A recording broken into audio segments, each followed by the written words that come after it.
സ്നേഹം നിറഞ്ഞവരെ, spoken English 7-ാം ദിവസം നമ്മൾ ഇന്ന് പഠിക്കാൻ പോകുന്നത് ഡെസ് കൂട്ടിയുള്ള ചോദ്യങ്ങളാണ്. എന്താണ് ഡെസ് കൂട്ടിയുള്ള ചോദ്യങ്ങൾ? അതായത് നീ പോകുന്നുണ്ടോ, നീ വരുന്നുണ്ടോ, അവൾ ചെയ്യുന്നുണ്ടോ, അവൾ കഴിക്കുന്നുണ്ടോ, അവൾ പഠിക്കുന്നുണ്ടോ, ഇങ്ങനെയൊക്കെ ചോദിക്കാൻ നമ്മൾ ഡെസ് ആണ് ഉപയോഗിക്കുക.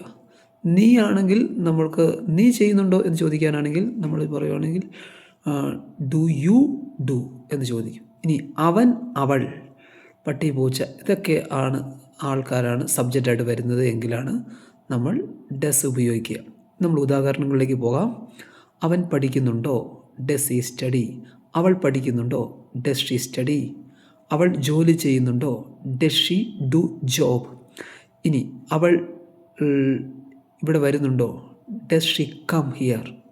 അപ്പോൾ ഇങ്ങനെയുള്ള വാക്യങ്ങളെല്ലാം വരുന്നുണ്ടോ, പോകുന്നുണ്ടോ, നിൽക്കുന്നുണ്ടോ, തോന്നുന്നുണ്ടോ, ഇങ്ങനെയൊക്കെ ചോദിക്കുന്ന അവൻ, അവൾ എന്നൊക്കെ വരുമ്പോഴാണ് നമ്മളിത് വാക്കുകൾ ഉപയോഗിക്കുക. ഇനി പേരുകൾ മോഹൻ, സീത, രാമൻ, ജോണി, മോഹൻ, ഏത് പേരും ആയിക്കോട്ടെ. അപ്പോൾ അതിൻ്റെ എല്ലാം കൂടെ നമ്മൾ ചോദ്യം ചോദിക്കാൻ വേണ്ടി നമ്മൾ ഇപ്പോൾ നടക്കുന്ന കാര്യമാണെങ്കിൽ നമ്മൾ ഡസ് ആണ് ഉപയോഗിക്കുന്നത്.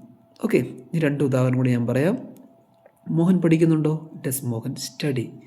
സീത എഴുതുന്നുണ്ടോ, ഡസ് സീത റൈറ്റ്. ഇനി 2 ഹോംവർക്കായിട്ട് നിങ്ങൾ പറഞ്ഞു നോക്കുകയെ. അവൻ മാങ്ങ തിന്നുന്നുണ്ടോ. അടുത്ത് അവൾ അത്താഴം കഴിച്ചോ, അവൾ അത്താഴം കഴിക്കുന്നുണ്ടോ. കഴിച്ചോ എന്ന് പറഞ്ഞാൽ ടെൻസ് മാറും. അപ്പോൾ ഇപ്പോൾ എന്നും പൊതുവായിട്ട് നടക്കുന്ന കാര്യങ്ങളൊക്കെ സൂചിപ്പിക്കാൻ വേണ്ടി നമുക്ക് ഡസ് ഉപയോഗിക്കാം. ഉദാഹരണം പറഞ്ഞാൽ ഡസ് ഹി ബ്രഷ് ഡെയിലി. അവൻ എന്നും പല്ല് തേക്കുന്നുണ്ടോ. ഓക്കെ, അപ്പോൾ ഇത് പഠിച്ച് നിങ്ങൾക്ക് മനസ്സിലായി എന്ന് വിചാരിക്കുന്നു. നാളെ പുതിയൊരു വിഷയമായി കാണാം. Thank you.